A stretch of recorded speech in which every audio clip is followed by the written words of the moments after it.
En esta radioemisora presentamos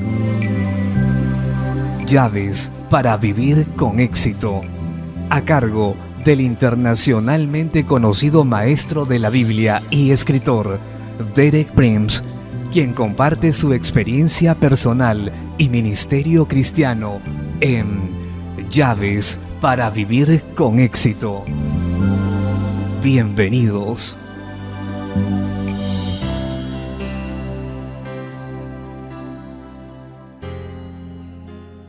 Llaves para vivir con éxito presentan Esperanza 2, parte 2. Me alegro de estar nuevamente con usted para seguir compartiendo las preciosas verdades en las Escrituras que han hecho la diferencia entre el éxito y el fracaso en mi vida y que pueden hacer lo mismo para usted. Esta semana seguimos con el tema que comencé la semana pasada, la esperanza. Un tema que puede revolucionar completamente su perspectiva de la vida. En la charla de ayer hablé de la esperanza en esta vida, es decir, dentro del límite de tiempo que la vida tiene en la tierra, y mencioné la base espiritual para la esperanza que nunca falla, que se encuentra en Romanos 8:28. Y sabemos que a los que aman a Dios, todas las cosas les ayudan a bien, esto es, a los que conforme a su propósito son llamados. Ese es el fundamento para un optimismo que nunca falla. No importa lo que suceda, no importan cuáles sean las apariencias o la situación. Si amamos a Dios y si andamos de acuerdo a su propósito y llamamiento en esta vida, entonces todo lo que suceda, Él lo vuelve para que nos ayude a bien. Pudiera no parecerlo al momento, pero al resultado será así. Por eso podemos decir como David en el Salmo 27:13, estoy convencido de que llegaré a ver la bondad del Señor a lo largo de la vida. Pues bien, en mi charla de hoy voy a llevar ese tema de la esperanza un paso más adelante. Voy a hablar sobre la esperanza en la muerte. Primeramente, todos tenemos que enfrentar la verdad que algún día vamos a morir, a menos que seamos creyentes y que el Señor Jesús regrese primero. Pero si andamos en la realidad, sabremos que la muerte es una cita para todos nosotros que no podemos eludir. Así lo dice claramente Hebreos capítulo 9, versículo 27. Está establecido para los hombres que mueran una sola vez y después de eso el juicio. Es una cita establecida. Quizás usted no cumpla con sus citas en la tierra, quizás nunca llegue a tiempo o se equivoque de lugar, pero esta cita sí la va a cumplir. Es una cita con la muerte, y recuerde también que la muerte no es el final. No dejamos de existir meramente, sino que pasamos de este mundo a otra manera de existencia, y más allá de la muerte está el juicio de Dios. Es establecida para los hombres que mueran una sola vez y después de esto el juicio. Todos vamos a tener que dar cuentas al Dios Todopoderoso por la vida que hemos llevado, y una cosa que seguramente tendremos que responder es por la manera en que hayamos tomado el Evangelio de Jesucristo, si lo hemos oído.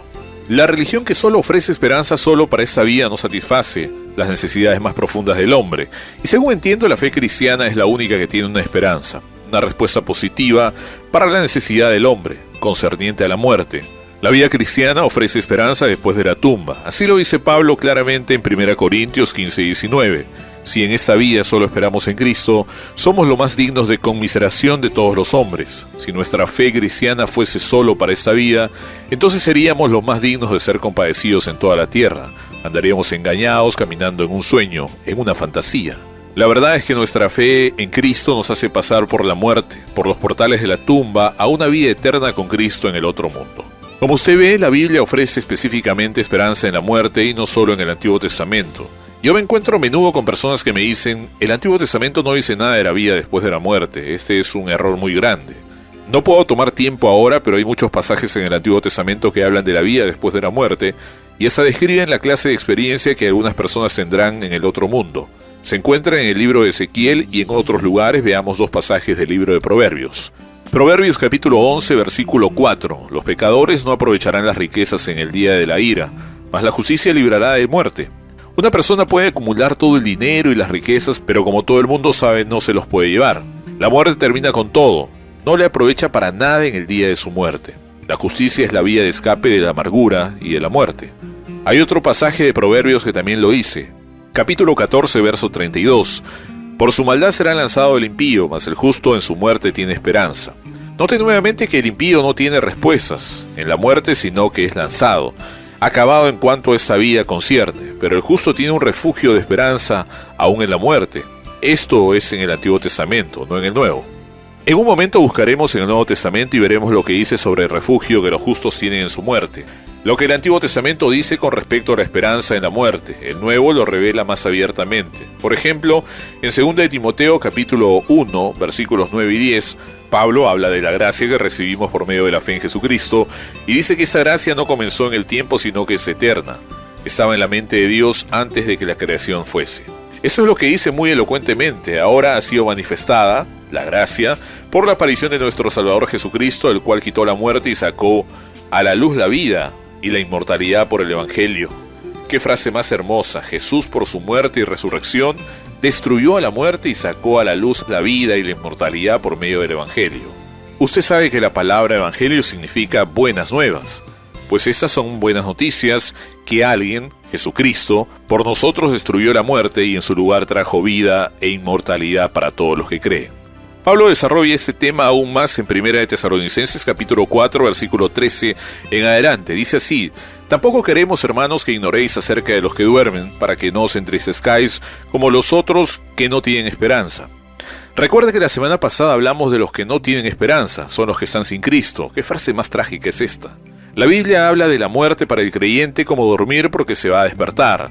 Y luego Pablo habla del por qué no debemos entristecernos como los que no tienen esperanza.